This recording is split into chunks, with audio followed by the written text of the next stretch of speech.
Hello and welcome back to the channel. In today's episode, we'll be previewing the NBA Previewing? season. What's Yeah. previewing, I fam? mean, I don't know, but it's already started the NBA season. But we thought we'd give it a rundown anyway before we have another prime minister because that'll probably happen in about a week. But joining me, as always, the legend from the Wrestle Plug, Aeron Nix. Pleasure to have you back on the show. It Pleasure really to be is. back, mate. Thank Pleasure you to for be coming back. in. Yeah, he's So, drafted in the big boys this time around, isn't he? Somebody yeah, who is going to pretend they know what they're fucking talking about. yeah. No, you know your stuff. You know Oh, your I've got a fair handle on the NBA. I'm very excited about this season, especially now that the Denver Broncos have revealed themselves to be utterly dog shit. So I'm putting all my eggs in the Miami Heat basket, and judging from our opening night performance, I'd say that's probably going to be a bit of a calamitous choice as well. So we'll see. We shall yeah. see. But it's going to be a good season. It's going to be a good season. Yeah, I was about to say the Denver Broncos. I just called them the Denver Nuggets. They've been playing like Nuggets really, but I'd rather have the Denver Nuggets playing, yeah, isn't it? yeah. No. Jokic probably throw the ball longer than Russell Wilson. I Yeah. think. I bet Jamal Murray can get out of the pocket a bit quicker than Russell Wilson, the fucking moron. Still, Yeah, only 280 million in it, lads. Don't worry about it. Over five yeah. years. Don't worry, don't worry. So we're going to start off with looking at kind of the teams at the top of the conference. So we're going to start off with the Western Conference. Yes, Who do sir. you see making it, towards the top of the Western Conference? I really like the look of the Phoenix Suns. I really do. I watched them in their opening night game, and they just look strong. They look very good. Do you know what I like about the Suns? I don't feel like they've got massive megastar players. You know how like each franchise has a player that you think that's the guy. I don't look at the Suns like that. I see them as this fluid unit. A lot of people look at Miami Heat that way in the East with the Heat culture and stuff like that, but you can still see there's Jimmy Butler there. Tyler Hero starting to emerge as the franchise player as well. With the Suns, I think they're so stable. I think they're so organized. The way they play basketball, the aggression as well. You saw that in opening night, and obviously you saw it last season as well. 50+ winning season. They were strong. They were very, very strong. And obviously, Golden State dispatching the Lakers. It's the Lakers. The Lakers are all sizzle and no steak now, in my opinion.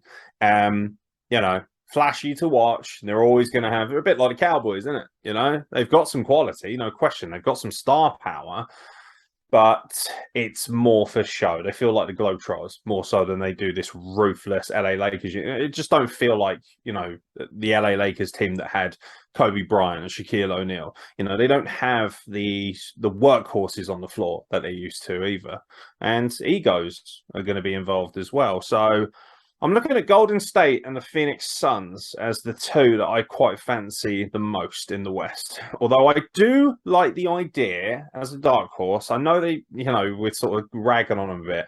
If the Denver Nuggets are healthy and click, and they're going to have to ride it out a little bit at the beginning. But with guys coming back into the fold, they could have the potential. But again, they're this team now where you're looking at them and thinking, potential, potential, potential. Potential's nothing unless you realize it. Yeah, I agree with you wholeheartedly there. Denver, last season were, the third seed in the Western Conference and got dispatched in the first round against the Warriors, who went on to eventually win the title. They have got Michael Porter Jr. back. They have got Murray back as well, and they're going to be very key contributors as well. I like the pickup of Contavious Caldwell Pope from the Washington Wizards. He can play a bit of 3 and D.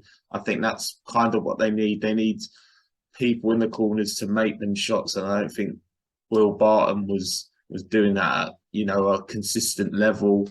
I believe that getting Contavious Caldwell Pope, he done very well for the Washington Wizards last season. Really liked his game. Teams like the Dallas Mavericks as well.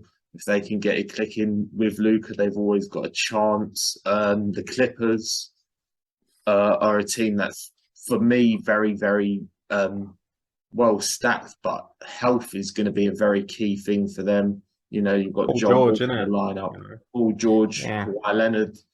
They've all, proven to be more fragile than the UK government. So That's really fragile. yeah. That's really Can fragile. we rely on the Clippers? You know, people are saying, "Oh, the Clippers, this, and this," but can you rely on three very fragile players to They're get the you on the paper season? team, aren't they? The Clippers are an on paper franchise. On paper, you look at the roster and you think, yeah, I'll have some of that. You know, former MVP, 2-time champion, Kawhi Leonard. You're thinking, yep, this is a guy. You know, there's a lot of gusto around the Clippers. There's a lot of false promises. They're talking about how look, we need to deliver a title to this franchise because this is the best it's going to be. There's a lot of pressure on them. And like you say, fragility, they're not as physical as they should be. Paul George is a world-class talent, but, he reminds me of Darren Anderson. Man's made of digested biscuits. Always seems to be going down. He just keeps crumbling, isn't it? And it's the same with, Kawhi Leonard to a certain degree. If they can stay healthy for the whole season, they should be in the conversation. They absolutely should. But I don't trust them to stay healthy. That's the problem. Absolutely. I think there's two other teams that are very intriguing in this Western Conference. You obviously have Memphis, who went on a very good run last season. They are without Jaren Jackson for a couple of months. And the new kind of darlings in the Western Conference, the Minnesota Timberwolves, they've had a bit of a drought lately. Obviously lost in the play in this year, but they've added Rudy Gobert into their lineup. They've added Cole Anderson as well. He's a very good 3-and-D guy. They've made some good moves. How do you see Karl Anthony Towns getting on with Rudy Gobert? It obviously worked well in the first game, but that's just a small sample size. More of the same. We're seeing this with the Lakers, and we saw this last season in particular. Russell Westbrook, for me, does not gel with LeBron James well enough. And it's funny because LeBron James can be a real facilitator as well. The problem was the ball wasn't coming back the other way. I swear this is what we say every year with Russell Westbrook. Every single goddamn year.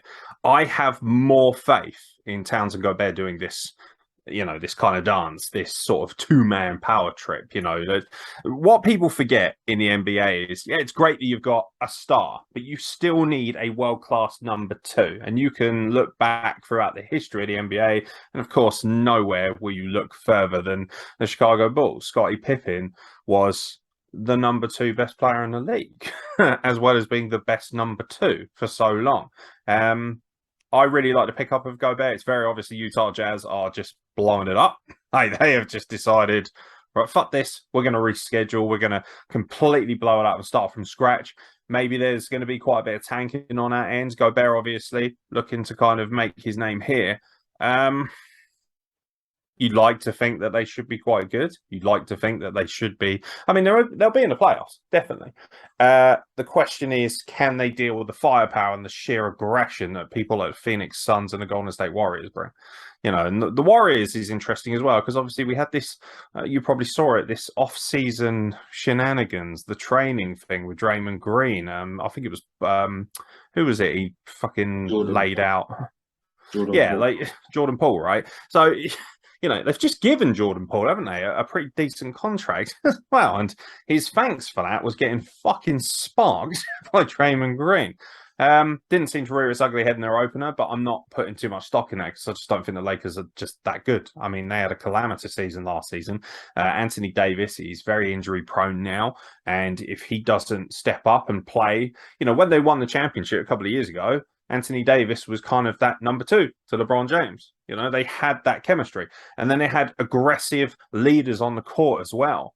And they don't have that anymore. So when I see the Golden State Warriors beat them, I'm like, okay, that's cool. That's fine. Don't get me wrong. It's fun to watch them. They are bomb city. They're just going to launch it. They ride and die by the free a lot. Although I saw some interesting paint activity from them in that game. Again, though, I don't think they're very strong defensively. So let's see how they do when the Suns come to town. Let's see how they do when the Grizzlies are in town, when the Nuggets are in town, when the more heavy hitters start arriving. And of course, the Eastern Conference boys as well, when they start weighing in, that's when we'll see. I obviously fancy the Warriors to do well. It's, of course, you're going to say that, reigning and defending champions. But, I quite like the look of Minnesota. I don't think they'll win the championship. And we're going to just discuss also one of the big performances early on in the season. We're going to discuss the Pelicans. How do you assess their chances going into the new season? Let me get my notes up. I literally wrote notes down for every fucking team. I was kind of hoping you wouldn't bring up the New Orleans Pelicans because, full disclosure, obviously very early doors in the season, haven't seen too much of what's going on. Brandon Ingram is obviously the most important player there. I think they'll be better than last season. They were 43 and 39 last season. And in the West, a very, very strong conference. That's not that great.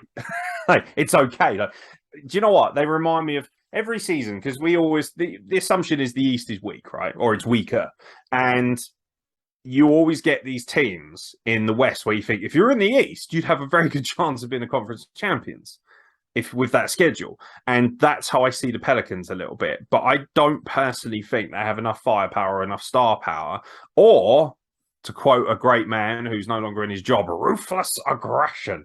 I don't feel like they have the cutthroat instinct to take them down. I don't look at their roster. I don't look at these players and think these are ruthless players. I think Zion Williamson is kind of flattered to deceive a little bit, in my opinion.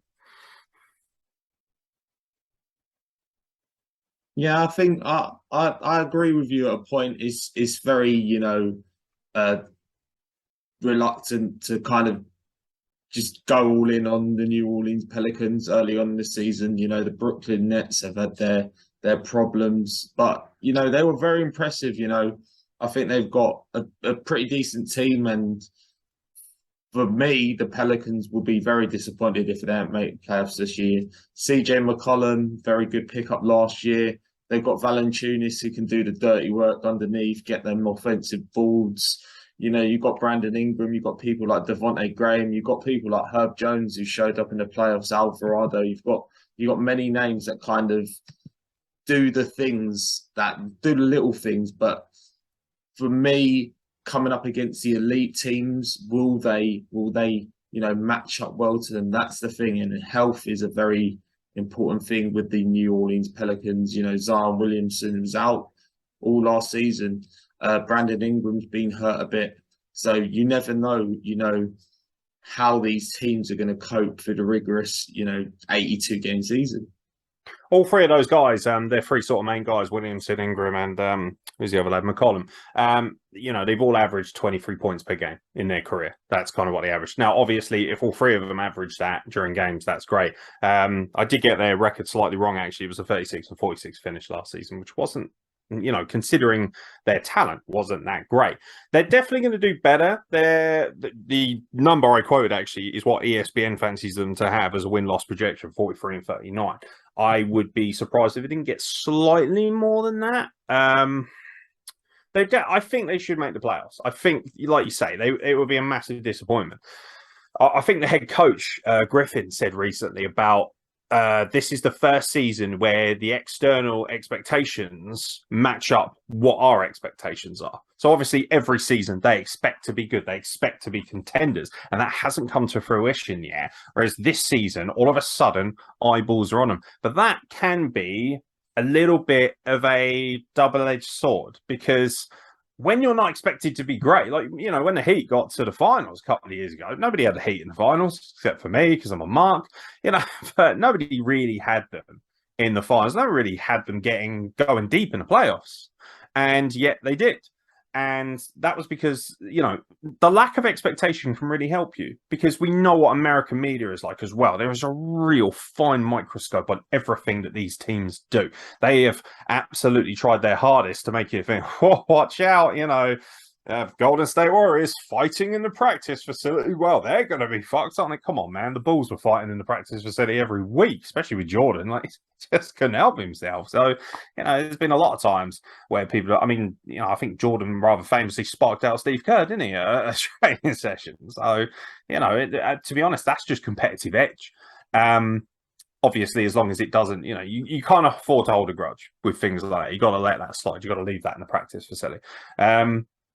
It'd be interesting to see how they cope with the pressure of the media as well, who are now looking at them saying, okay, we're paying attention to you now. All eyes on New Orleans. What can you do for us? They've got the talent. They've definitely got the talent. I'm not seeing a player here that he's going to truly, truly stand out. Like you say, I like Valanciunas because, like you say, he does the dirty stuff.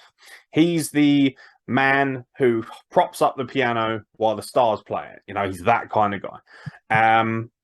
But I don't think there's enough of that. I don't think there's enough of a dirty backbone in New Orleans to take them further than possibly a second round appearance in the playoffs.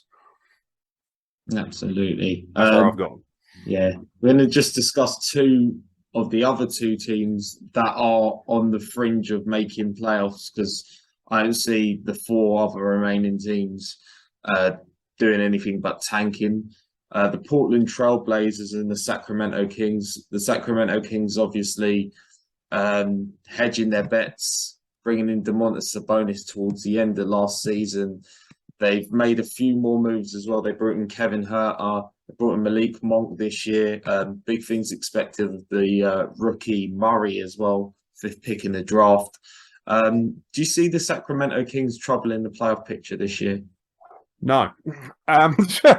Simply put, I perennial losers. Yes, it's nice that they're making moves and things like that, but no, like maybe they squeeze in. I think they have play-ins now, don't they? Potential play-in.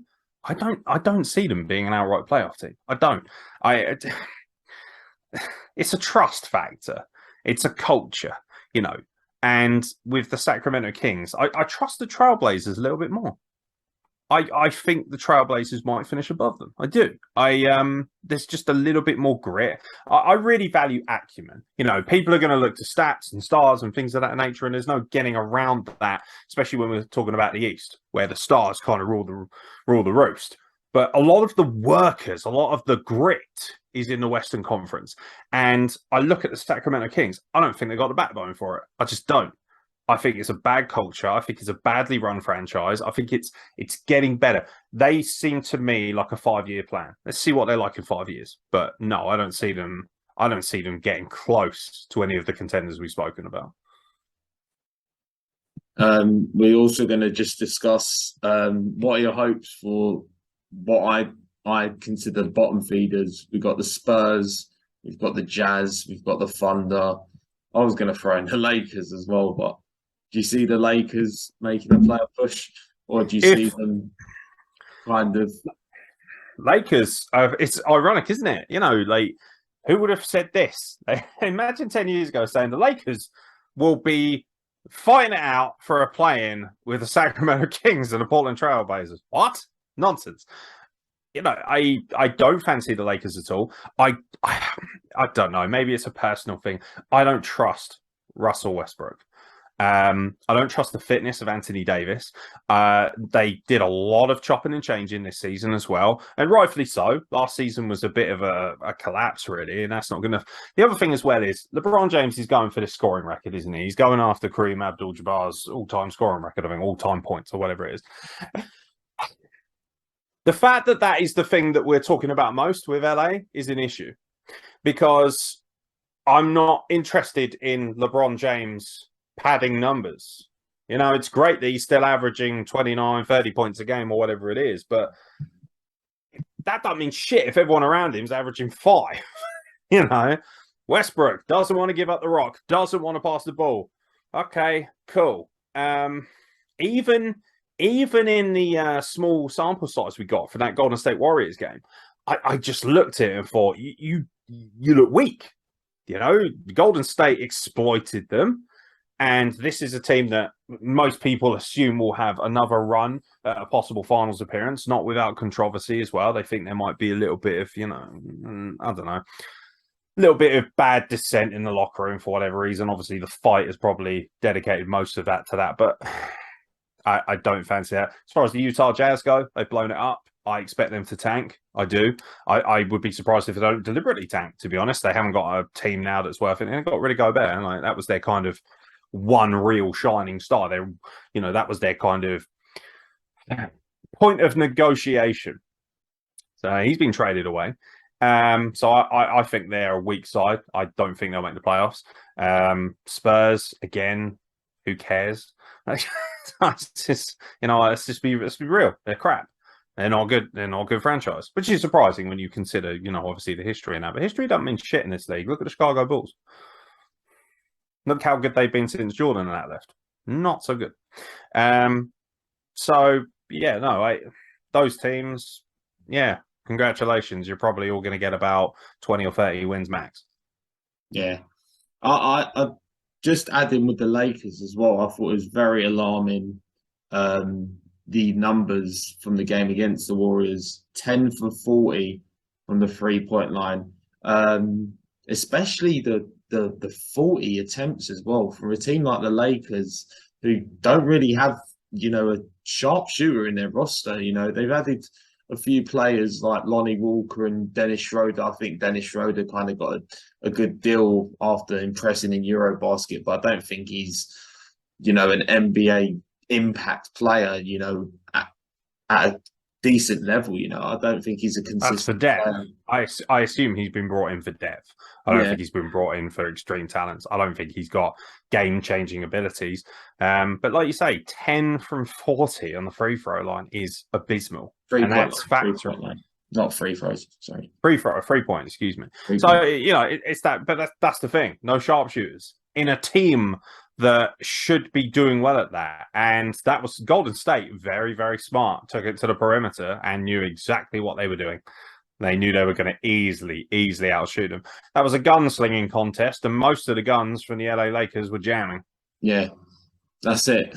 They just didn't have the right game plan going into the game. You're not going to beat Golden State by jacking up 43-point attempts, Like, who's coming up with these game plans for the Lakers? They've got to get the ball inside.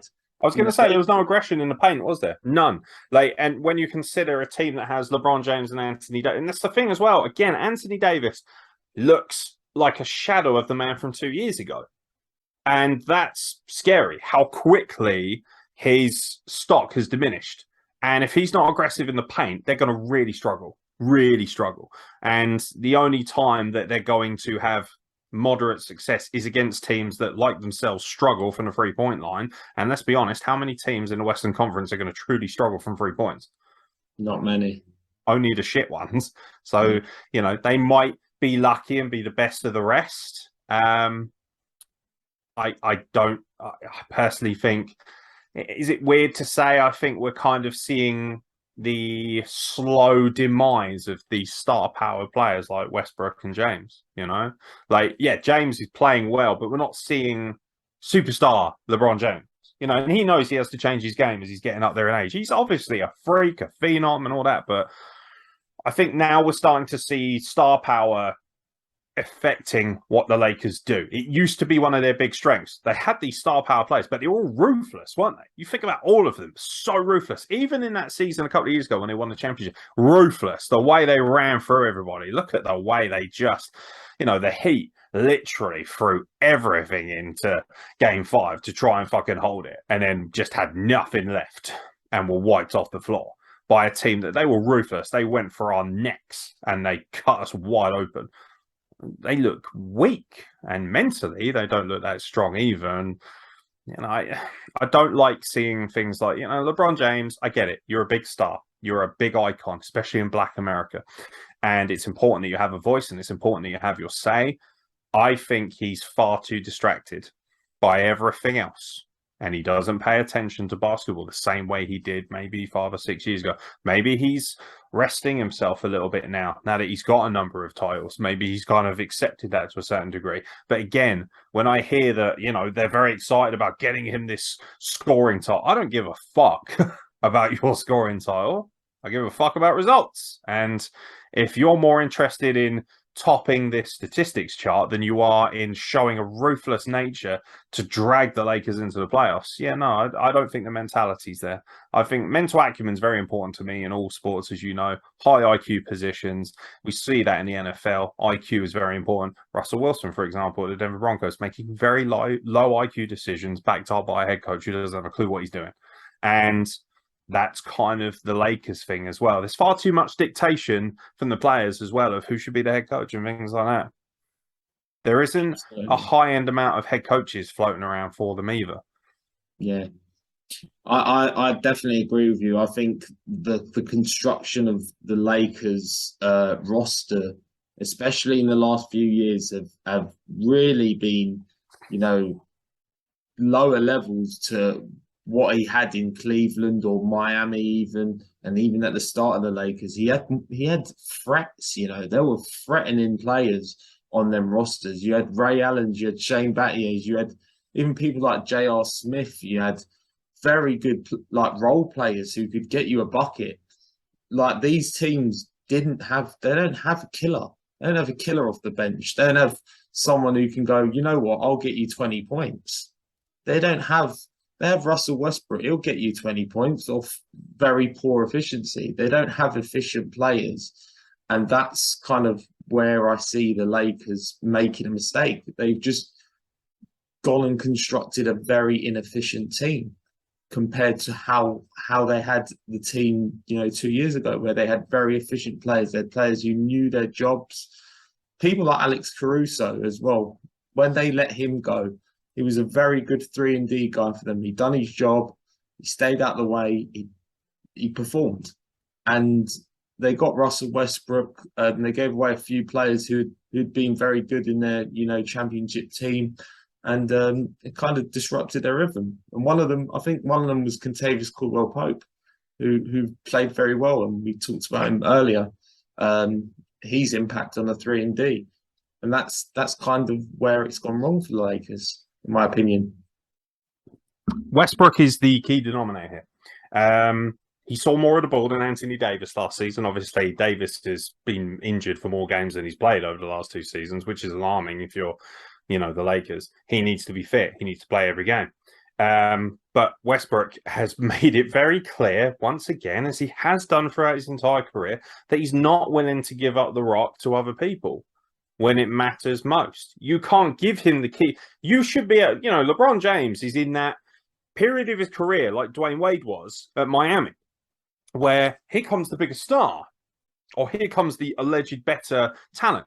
And did you see how selfless in that time period over those 4 seasons? Dwayne Wade pretty much just said, you know what? This is your franchise now. I'm Mr. He, but you're the guy.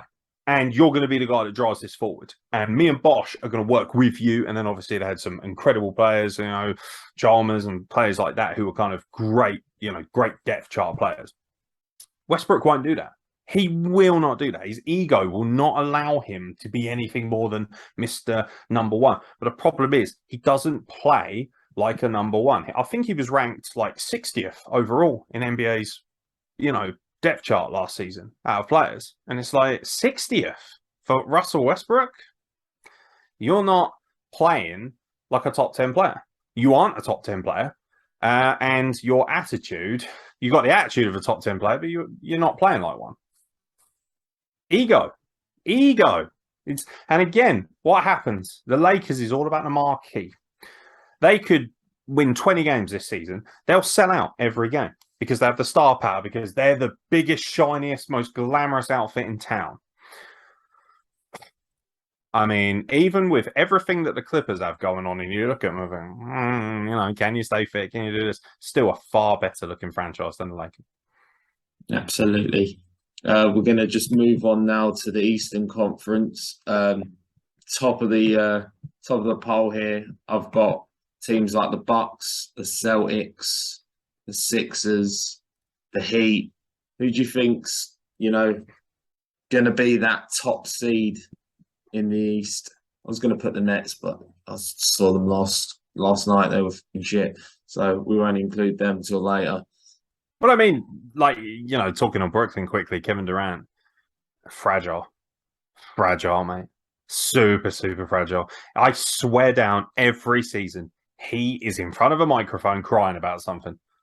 I want to. Do you know what he does? He just keeps bouncing around and hoping that. And he's like this horrible, jilted, toxic lover. He lures them in.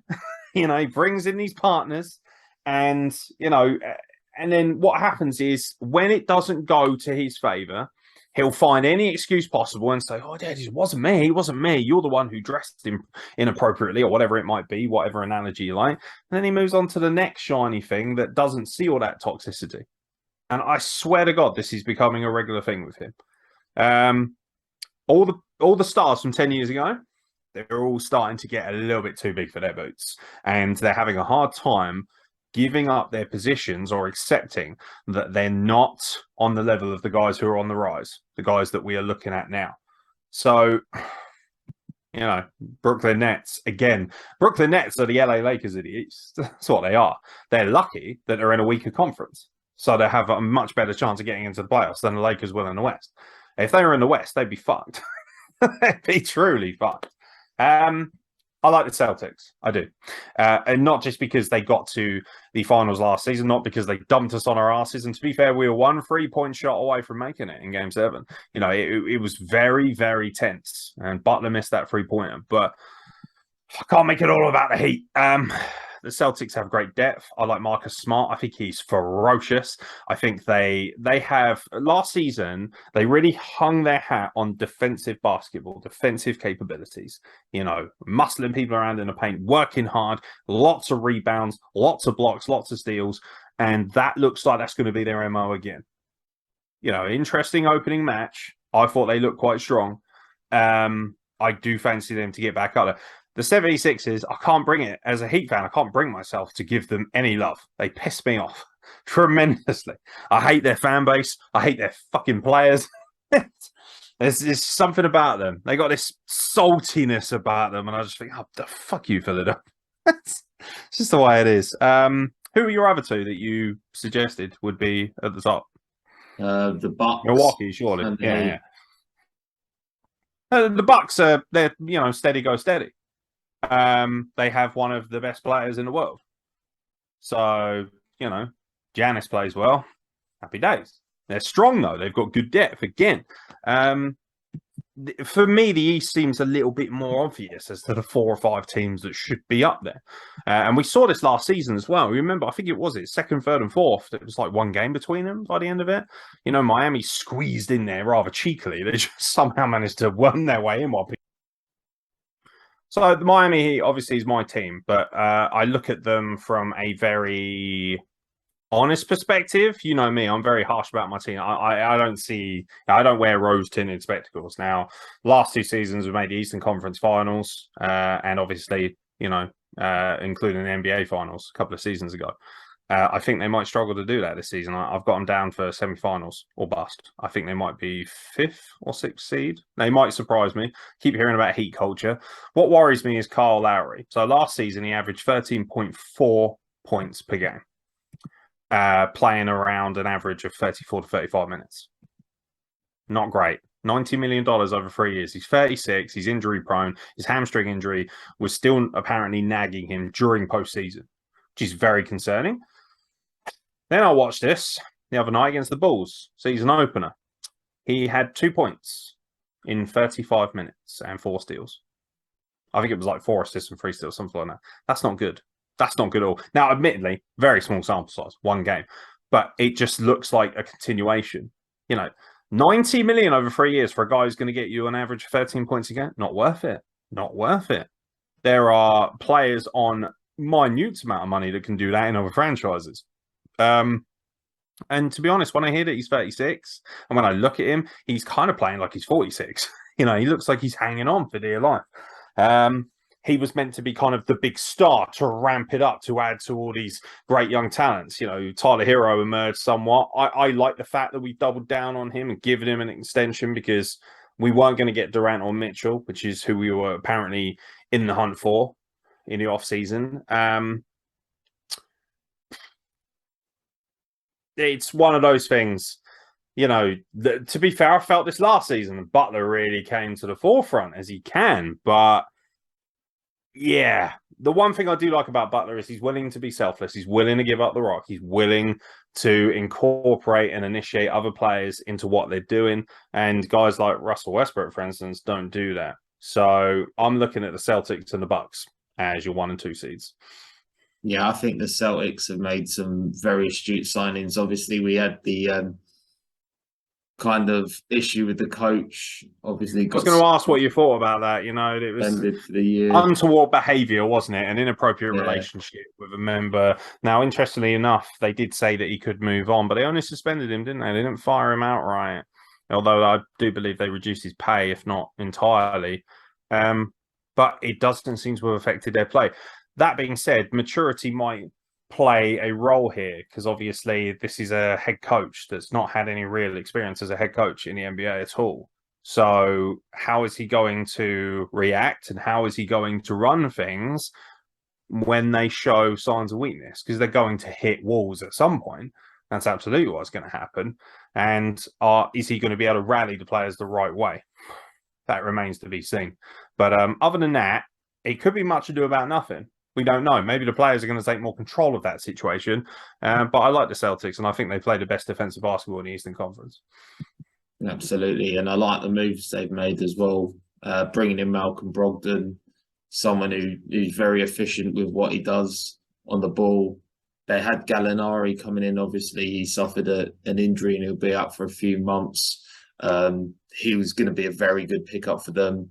Someone who could, you know, score off the bench or start when needed, because obviously Al Horford's, you know, getting on in age and playing that power forward position. You know, he's not going to give you 36, 37 minutes, you know, a game a night in the regular season. You know, you need him for the playoffs. I thought they made some very good moves. Obviously, they're becoming very efficient on offense as well. They're a pretty good defensive team. You know, they're stacked. With the Bucks, I think, obviously, do you know the Bucks are like? Their roster is what the Lakers think theirs is, but the Bucks have the roster the Lakers need. They've got some very good role players, and they don't have the egos that's what Giannis doesn't have at the moment. He doesn't really have the ego. He knows when to, you know, kind of, you know, do it himself, but he knows how to get his other teammates involved, you know, Chris Middleton, other players as well, Brook Lopez. He knows when to get them involved, and he knows how to keep them engaged in the game. And that's maybe, I know we're talking about the Lakers too much, but that's, I think, their problem.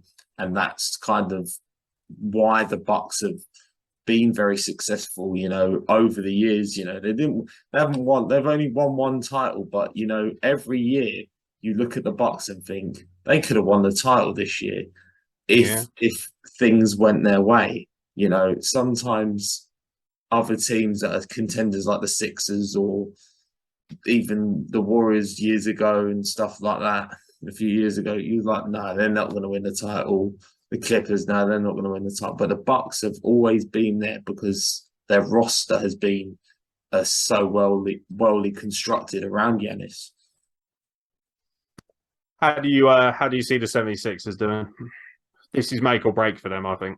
Yeah, I think this year is the biggest year in the Sixers recent history.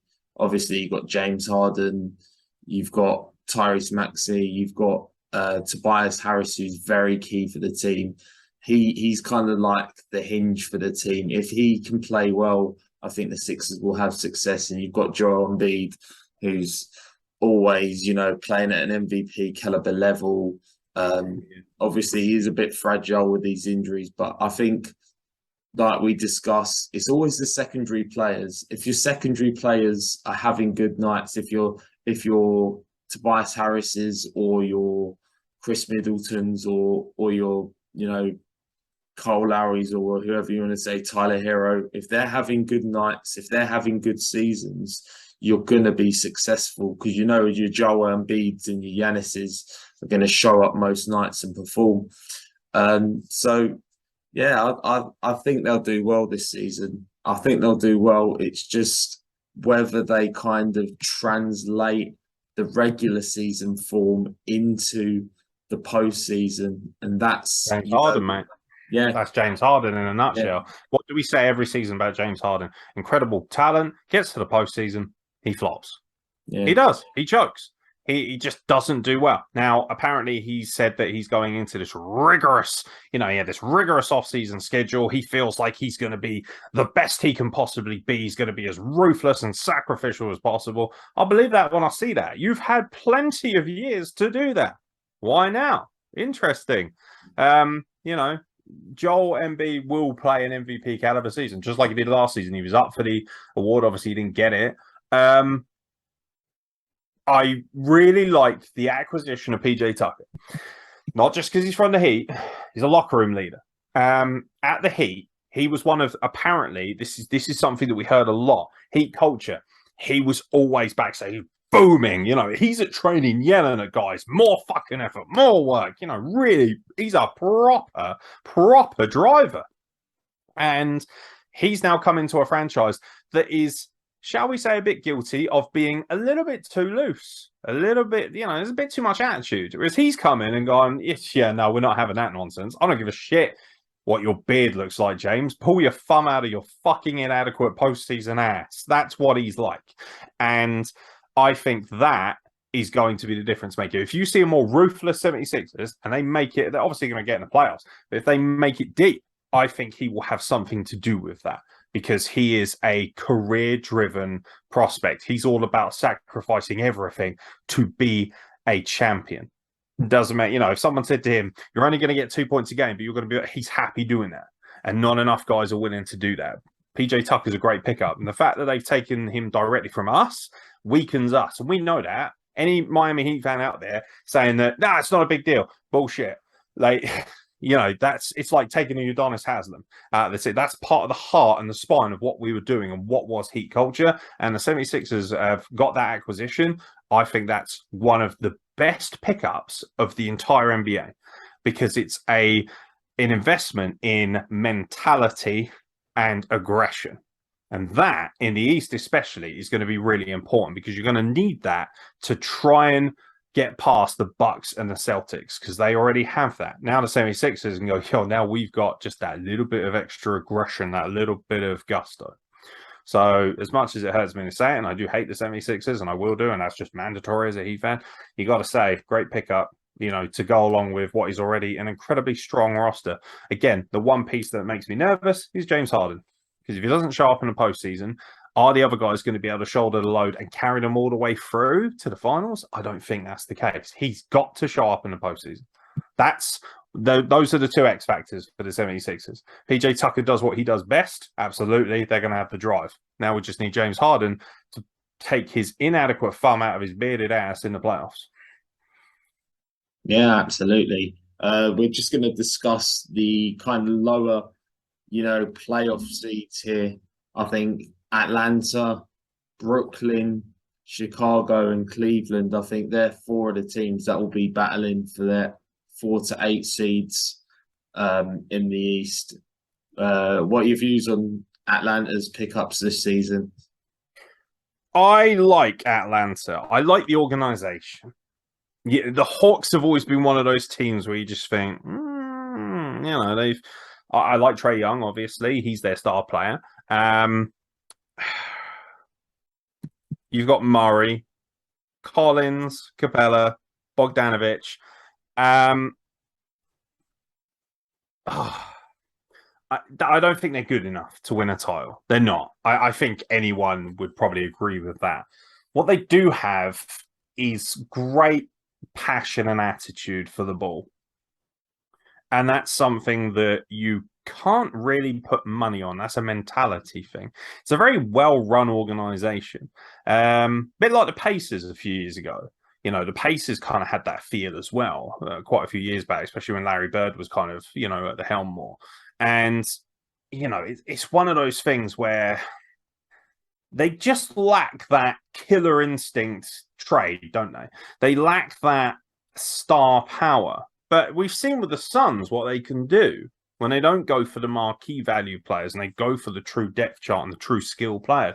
I think fifth or sixth, I think them and the Bulls are going to be in a real fucking tussle to be the best of the rest. Absolutely. I think the kind of acquisition of DeJounte Murray is very important for the Hawks. Obviously, they've lost Kevin Huerter and they've lost Gallinari, but I think players like Onyeka Okongwu, players like Bogdanovic as well, they've got the ability to step up. They've also got in a few other players as well, from free agency, from trades as well. Let's see how they get on. People like Jarrett Culver, people like Justin Holiday, who've, you know, flattered to deceive, but, you know, they've got an opportunity here. Do you know what I think the problem is, though? It's defensive ball, isn't it? They were ranked 26th in defense last season. That's not good. That's not good. But this thing is, they're like the reverse Denver Broncos. They can actually fucking score, whereas they can't defend. They were second in offense last season. Second. Now, that's fucking impressive when you look at all the high-powered defensive teams in the NBA and even in the East. So for the Hawks to be second, I think you mentioned obviously DeJounte coming in. He's a highly talented defensive player. If he shores that up, if he becomes more aggressive on defense and gives them something more similar to what the Celtics are doing, absolutely, they got a chance. They could be a dark horse. They could end up finishing second or third. But a lot of it's going to come down to how well they stop teams in the paint, because they just didn't do that last season. Especially they need more defensive rebounds. Trae Young on the defensive side. Well, that's one of his biggest problems, isn't it? Like, very explosive going forward. Not a great defensive player. Yeah. Also, I agree with you with kind of the Chicago Bulls. I think they're very, stable. They've brought in Andre Drummond as well off the bench, some good energy. Goran Dragic as well, veteran mind. They'll have Lonzo Ball back. He's also injured this season, but he'll be back shortly in a few months. But yeah, they're kind of core there will get them to the playoffs.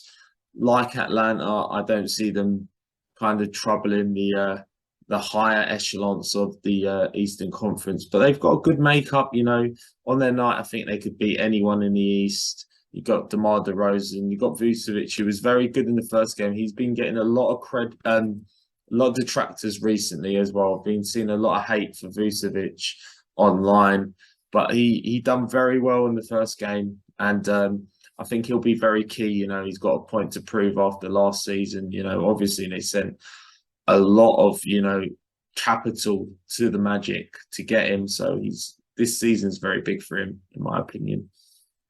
Well, Vucevic had his worst shooting stats since 2017, 2018 last season. I think that's probably why he's getting a lot of hate. He only shot I say only. I mean, he shot 47.3% from the field, 31.4% from threes, which isn't bad numbers, but for him, not as good.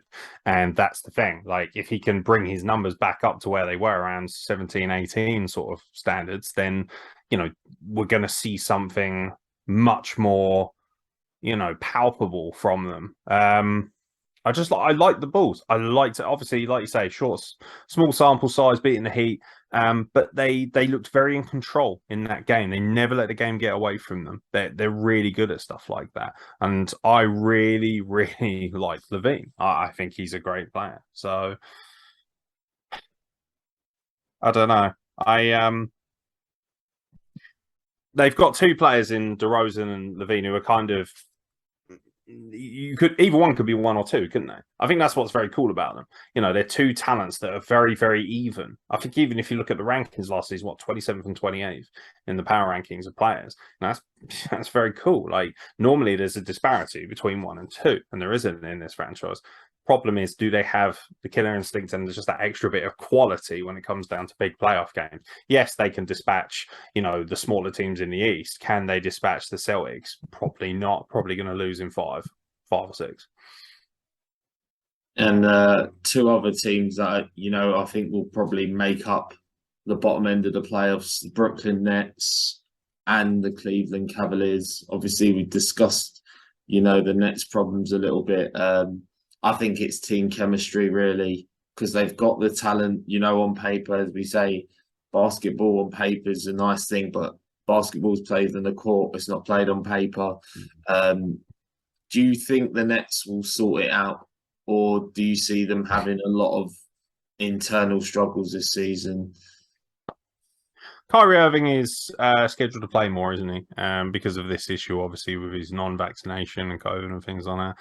I'm not going to get on him for that. That's a personal choice. I think it's difficult in that position because obviously he's made a choice that he feels is going to impact him personally. And a lot of people have asked him to be incredibly selfish and make that sacrifice for the team. But the problem is, if your beliefs and your health are that strongly positioned in that camp, you shouldn't really sacrifice that for anything. We always say that health comes first, don't we? Family comes first. So we can't really, I know we're going to give him shit, and Kyrie Irving doesn't help himself because he's quite outspoken and quite bombastic at times. Like I said, Durant, flaky, very flaky, mentally weak, super, super weak, very fragile, constantly chatting shit, constantly whining. I swear to God, I never see him in the news unless he's having a whinge about something. And the Nets, for me, feel like the Lakers. They've gone for the marquee. They've gone for the big shiny lights. That's New York, baby. Okay. No, I don't fancy them at all. I think they're weak mentally. I think they need to, like you say, they need to gel as well. They absolutely need to gel. But they should have done that by now, and they haven't. Yeah, I think Ben Simmons as well is one of the bigger issues. Obviously, they picked up Seth Curry and Andre Drummond in the trade, and you thought, oh, there's a couple of pieces, but Andre Drummond's already gone. It didn't really work out with Curry. He's a smaller Curry. In the end of the day, he's like a chicken tikka masala, and you've got Steph as the kind of madras of the family. So. Yeah, I think Andy is going to love that. I tell you. Yeah, absolutely. He won't watch, but he'd love that. I'm going to fucking force him to watch. That's for fucking sure. Force him to watch. Force him to watch just rambling away about basketball. Absolutely, just for that 5 seconds. Yeah. Come on, man, you got a Curry reference. What more? Yeah, we'll put it in the short. We'll go in the short. Yeah, I think Ben Simmons, obviously, the issues kind of off the court are, really affecting him, and I think. In the end of the day, that Harden trade kind of, from winning it, have they gone to losing it? In my opinion, Ben Simmons is just a body at the moment. I saw Zion Williamson kind of, beat him to the rim with ease, early on in the game last night, and Ben Simmons 2-3 years ago wouldn't let that happen. He was an elite defender. People forget, they see Ben Simmons on the sideline. He was an elite defender, a great passer. And, it looks like the kind of ability's been sapped from him. He wasn't in Space Jam, but has he lost his powers? Less said about the remake, the better. Yeah. I tell you who I do like as a team, the Cleveland Cavaliers. How good do you think Mitchell can make this franchise? Yeah, I think it's an interesting move, and a risk for the Cleveland Cavaliers. They sent a lot of talent the other way to the Utah Jazz. Lauri Markkanen, Colin Sexton. So it is a risk, for me. But Donovan Mitchell is a very good player on his day, as someone who can, change a game. Is he that top 10 level? No. Can he be? Possibly, but He's in the chasing pack. yeah, You know, he feels like a guy who could elevate himself to top 10 level. yeah. He's only 26, three-time All-Star, and they've already got good pieces. They've got lots of first-time All-Stars that have emerged, and apparently the optimism and the happiness is at an all-time high there, and that is very important because if they're all happy and they're all gelling, that could take them from being a potential 8th or 7th seed to maybe a 3rd seed, maybe being more of a threat. I like the pickup of Ricky Rubio as well. They had him last season. Obviously, he picked up the injury and got traded away. But I love them bringing back Ricky Rubio. The roster is actually very well constructed. You've got Jared Allen, Darius Garland, even Karis LeVert came in a trade last season. You've got Evan Mobley, who's an emerging talent. Kevin Love, who accepted his role. We talk about these players not accepting their roles, getting older on bigger contracts. But I think Kevin Love has kind of embraced that role as a leader, coming off the bench, providing energy, shooting. They've got a very good team. They've got a very good team of selfless players. And I think as we talk about, players providing 20 points a night or can someone take over, I think they've got that ability. They've got a Mitchell who could score, or Garland could score, or Love could score some points, Allen or Mobley. They've got the depth. Got the coaching too. Yeah, the coaching as well. Bickerstaff got them from 26th to 5th. They went from 26th to 5th in defensive basketball. Right, that's great coaching, and like you say, selfless behavior. Guys like Kevin Love accepting who they are, and with Mitchell, if Mitchell could have, like, if he goes off, if he has his best season, all of a sudden you're looking at the Cleveland Cavaliers and thinking, oh, hello, dangerous little dark horse running around, potentially causing a lot of problems. There's a lot of room to grow. And that's why you should be excited if you're a Cleveland Cavaliers fan, because there's a lot of extra space here to improve and evolve as a basketball team. And that is very, very crucial because a lot of teams, especially in the East, don't have much wiggle room in that regard. They're all kind of, putting their eggs in one basket, so to speak. With the Heat, for instance, we don't have that much wiggle room. You've got to kind of make it happen with the unit that you have. Good coaching really goes a long way in this league. Absolutely. We're going to discuss two of the teams who are, I see as dark horses for maybe a playing game. Two of the younger teams in the league, Detroit Pistons and the Orlando Magic. You were going to say the Magic. Two teams who I think it could go either way for these two teams. Do you see either of them making the playoffs this season? Magic and the Pistons, I would probably say, oh, fucking hell, you put me on the spot there. I wish you'd told me about that beforehand. I don't see the Pistons getting a play-in. I think they're, not that great. I think they I don't know. They've got size, haven't they, with Bogdanovic coming in. But no, I don't. The Magic, possibly. But I've got to be honest, they're two teams that aren't on my radar, They're just kind of all right. They're like workhorses, They earn minimum wage. they feel that way inclined. Potentially the Magic. I don't see the Pistons getting. I fancy the Pistons to finish maybe. I think they might be near the bottom. Honestly. Do you not see kind of Cade Cunningham making that extra jump and maybe Jaden Ivey kind of, coming in and having a good rookie season? I think they've kind of retooled quite well with obviously Bogdanovic. I think they've Duran as well, the new rookie. He looked very good in the first game. I think they've made a few decent pickups, and that's why I think that the Pistons could make the playoffs. I think they've made some very astute signings.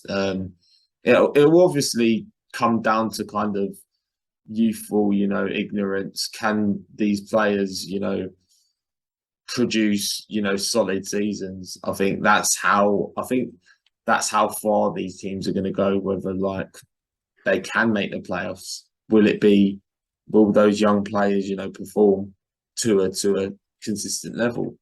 Progression's key for the Pistons. They need guys like Cunningham to continue to, build up to that expectation of what we're expecting. They do have a lot of very good players that are under the age of 25. So they've got lots of growth, and they're definitely better than they were last season. They only won like 22, 23 games last season. Not a good team last season. They showed like fits and spurts of talent, but didn't have any instinct to kill off games. Sure, there's potential. But squeezing into the play-in, is there someone to write home about? In the East, especially? Not so much, in my opinion. If they do squeeze in, great. They'll probably lose in the first round. Right. So they're not beating a top seed. They're not. Yeah, I agree. So we're going to end with some of the, your predictions. We're going to start off with Sixth Man of the Year. Last year it was Tyler Hero picking up the award. Obviously, very well deserved. Would he get 19 points a game? Around 19, 20 points a game. Yeah, picked up. Very efficient scorer. Do you have anyone in mind to take home the award this season? Just getting the thing up because I had a section based on future talents.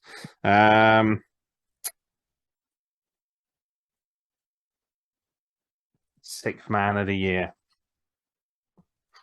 No, honestly, no. It's not something I looked at. I wish you'd let me know beforehand. I would have looked at that depth chart more. Who have you got? But to be honest, there's a few names that, sprout to mind. Obviously, Jordan Poole, Tyler Hero, they're two of the names. Obviously, Christian Wood as well for the Mavericks, Malcolm Brogdon as well. I think one of them, Norman Powell even for the Clippers, but I think maybe Norman Powell may be out of the remit with kind of Kawhi and Paul George getting a load of load management. But I think they're kind of the players that I see in and around that six-man, award race. I think Jordan Clarkson's moved on to being a starter for the Jazz, and they'll be pretty bad. So I can't see him, challenging this year. He'll be one of them players. I mean, I'll just be a homer and say Tyler Hero again. Why not? Never know. He could repeat. I think he's got a chance, especially if they keep bringing him off the bench. And I think it'll be smart for Miami to kind of, let him run that second unit. I think that's kind of the thing that I don't think the Lakers have done. I think they should kind of move Russell Westbrook to kind of running that second unit, because he's obviously not, the person who should have the ball for the first unit. But obviously, going to move on to Defensive Player of the Year. Hurry up, because you only got 45 seconds left. Have I? I had more than that. No, we've got 10 minutes. Got 10 minutes. Oh, 10 minutes. Okay, get on with it then. I've got work to do, Player of the Year. Who have you got? Oh, what player of the year? What, MVP? No, defensive player of the year. Oh. Can I say Marcus Smart? Yeah, you can say Marcus Smart, of course. Yeah. Last year. Yeah, I look at the Celtics and I think that's premium defense. That's how it should be played. I'm going to go with Marcus Smart. I'm doubling down on the obvious. Yeah. I'm going to be boring and go for Giannis. I think Giannis has got the the drive. I think every year he'll be in and around the awards. And we're going to finish off with the MVP. Jimmy Butler, obviously. I mean, no, it's the obvious guys again, isn't it? It's Giannis, it's the Joker, it's Joel Embiid. I think it's going to be one of those three. Do you think we'll see a first-time winner, or do you think it'll be, a repeat of Jokic? Joker's going for the three-peat, isn't he? Why not? Yeah, I've gone for Luka Doncic this year. I seriously think a first-time winner will have a first-time winner this year. Maybe Luka or Joel Embiid. I think this year they've got a chance. I do like the fact that they're leaning more towards who they genuinely think is the most valuable player, and not just the guy who wins the title, you know, or they assume will win the championship, because that has been something they've been very guilty of in the past. You know, like I'm not going to sit here and tell you that I want Joel Embiid to win it, because I don't. Like, but he has all the tools and the capability to win it. I like Doncic as a pick. I think he's good. Luka Doncic.